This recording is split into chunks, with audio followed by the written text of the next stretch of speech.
Bienvenidos a mi canal, soy el Dr. Paz y hoy te traigo un caso interesantísimo. El caso es el siguiente, se trata de un hombre de 40 años quien llega al servicio de emergencias con la historia de dolor de cabeza generalizada por aproximadamente 7 días de evolución, pero que empeoró en los últimos 2 días. Pero lo que lo llevó principalmente al servicio de emergencias es que presentó convulsión tónico-clónica generalizada con pérdida de la conciencia. Esto hizo que los familiares pues lo llevaran al hospital y una vez que estaba ahí se le hizo el interrogatorio adecuado y se le solicitó una tomografía cerebral contrastada para identificar qué patología pudiera estar causando todo este cuadro. Quédate para ver un poco más sobre este caso y que aprendamos cómo se interpreta una tomografía cerebral contrastada.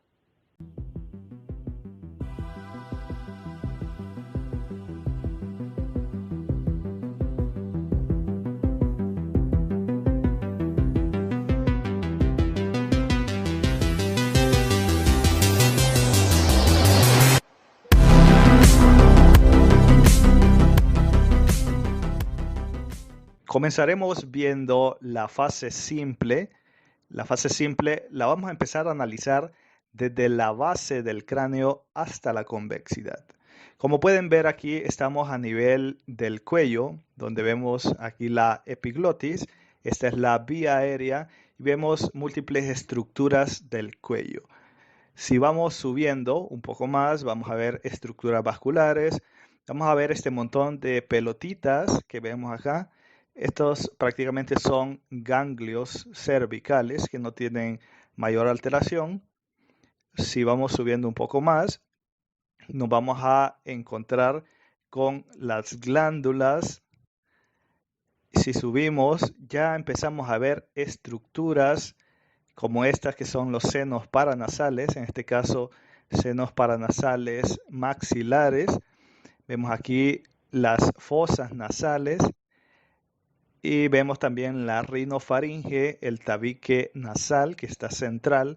Vemos algunas estructuras musculares, músculos pterigoideos. Y vemos aquí que tenemos también el canal medular. Si subimos un poco, ya empezamos a entrar hacia la bóveda craneal. Esto es prácticamente la base del cráneo. En este caso estoy viendo esta tomografía con una ventana específicamente para ver cerebro, que anda más o menos en 80-40, por lo que todas estas estructuras óseas no las logramos ver de una forma bastante clara y no las podemos caracterizar. Me voy a centrar prácticamente en ver las estructuras cerebrales. En este punto ya estoy empezando a ver estructuras que son de la fosa posterior, en este caso el cerebelo. Vemos tanto sus hemisferios, principalmente vemos los hemisferios en este punto, hemisferio derecho y el hemisferio cerebeloso izquierdo. Y vemos aquí que esta estructura que está por al frente es el bulbo raquídeo. Este es el bulbo raquídeo y estas son cisternas basales. Todo esto que vemos aquí, este espacio, forma parte de las cisternas basales. Ya en este punto, unos pequeños cortes más arriba, empezamos a ver el vermicerebeloso, siempre los hemisferios cerebelosos, y vemos acá que tengo la estructura del puente. Ya cuando empieza a adquirir esta forma, es el puente lo que estoy viendo. Al igual, aquí vemos cisternas basales, y empiezo a ver aquí en estas que son las fosas temporales, empiezo a notar este parénquima cerebral que corresponde a los lóbulos temporales. Si empiezo a subir un poco más, voy a empezar a notar esta línea que es un poco más hiperdensa, que corresponde a la tienda del cerebelo. Eso es lo que nos permite diferenciar entre las estructuras que forman parte de estructuras supratentoriales y estructuras infratentoriales. Voy a empezar a subir un poco más y aquí me doy cuenta que ya estoy viendo tanto lóbulos temporales, un poco de los lóbulos frontales. Vemos aquí la cisterna celar Y es importante ver que en cuanto al tallo cerebral, aquí estoy viendo el mesencéfalo. Ya cuando lo empezamos a ver de esta forma, la típica forma que solemos recordar del mesencéfalo, vemos aquí parte de los lóbulos occipitales, lóbulos frontales, la cisura silviana y un poquito también de los lóbulos parietales. Es importante notar en este punto que debemos diferenciar entre la sustancia gris, que es lo que está más a la periferia, y la sustancia blanca, que suele tener este aspecto un poco más hipodenso. Cuando hablo de hipodenso, me estoy refiriendo a que es un poquito más negro que lo que corresponde a la sustancia gris, que lo vemos un poquito más blanco aquí. Si nosotros empezamos a notar en este punto, vamos a notar que aquí existe una pequeña área del cerebro que está un poco más hiperdensa que esta otra área. Estas áreas que vemos aquí un poquito más blancas o hiperdensas respecto a esta otra área corresponde a sustancia gris. Por tanto, toda esta área corresponde a los ganglios basales. En este punto aquí vemos definido el núcleo lenticular, en este otro vemos el núcleo caudado y aquí tenemos esta otra estructura ovoidea que también es un poquito más hiperdensa que esta otra área. Esta área de aquí son los tálamos y toda esta estructura que es un tanto más hipodensa que la sustancia gris se llama cápsula interna. Aquí es donde viene lo importante de este paciente. Si empezamos a ver unos cortes más hacia arriba, vamos a empezar a notar que toda esta área de aquí, que corresponde a la sustancia blanca de toda esta región frontal, de ese lóbulo frontal izquierdo, está más hipodenso que el resto de la sustancia blanca. Aquí corresponde esta hipodensidad, probablemente es que hay algo que está causando edema de todas estas estructuras que están ubicadas en esta sustancia blanca. Y lo más importante es que vamos a empezar a notar esta lesión intraaxial ubicada en sustancia blanca, que la vemos de esta forma.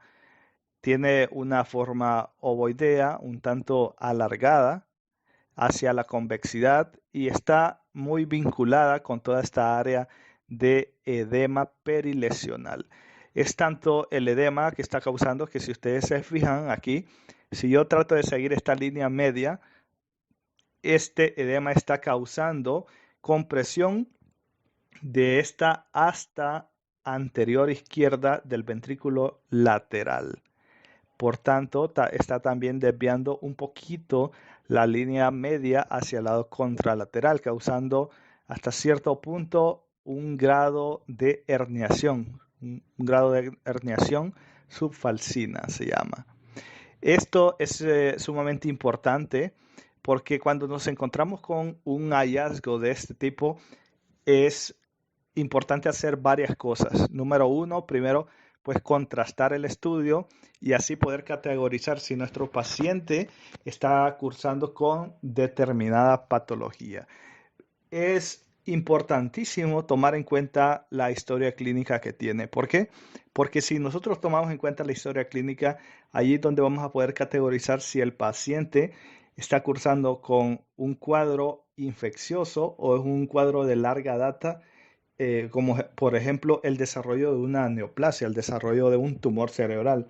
En este caso fue sumamente importante preguntarle al paciente si tenía un historial previo de un diagnóstico infeccioso, para lo cual asintió y mencionó que recientemente había sido diagnosticado con VIH. Cuando nos dimos cuenta de ese hallazgo y al hacer la correlación con esta otra fase, que es la fase contrastada, podemos determinar que es fase contrastada porque hay contraste aquí en estas estructuras arteriales. Nos vamos a dar cuenta de algo, que si nos vamos al punto anatómico donde estaba afectado, que es toda esta región frontal, existe un marcado realce periférico o realce en anillo de esta lesión. Generalmente estas lesiones que se pueden visualizar de esta forma, con ese realce anular y asociados con el extenso edema perilesional que ya mencionamos, en el contexto de un paciente inmunosupreso con VIH o cualquier otro tipo de inmunosupresión, podríamos llegar a considerar, número uno, como primera posibilidad, llegar a considerar que se trate de una infección por toxoplasmosis cerebral. O número dos, en el contexto también de un paciente con inmunosupresión, principalmente VIH, podríamos llegar a considerar que se trata de un caso de un linfoma del sistema nervioso central, un linfoma de célula B de tipo no Hodgkin.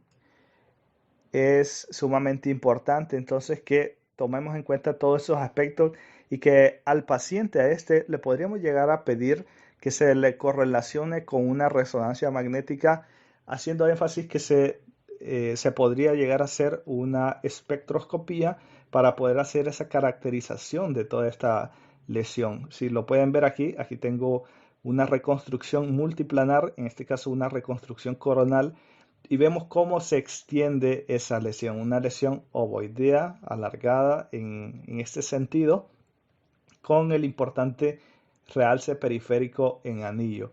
Y si lo vemos también en una reconstrucción multiplanar sagital, lo podemos identificar de esta forma, donde vemos aquí la lesión que está afectando principalmente al lóbulo frontal izquierdo y está asociado con este extenso edema perilesional. Bueno, eso es todo lo que quería compartir con ustedes, un poco sobre la interpretación de esta tomografía cerebral en fase simple y contrastada, y contarles cuáles eran las patologías más frecuentes que podríamos llegar a considerar. Espero que este video te haya gustado, y si te gustó, pues te invito a que le des un like al video, que te suscribas al canal y que utilices acá abajo la caja de comentarios para hacer cualquier pregunta que tú quieras hacer. Me despido de ti, hasta pronto.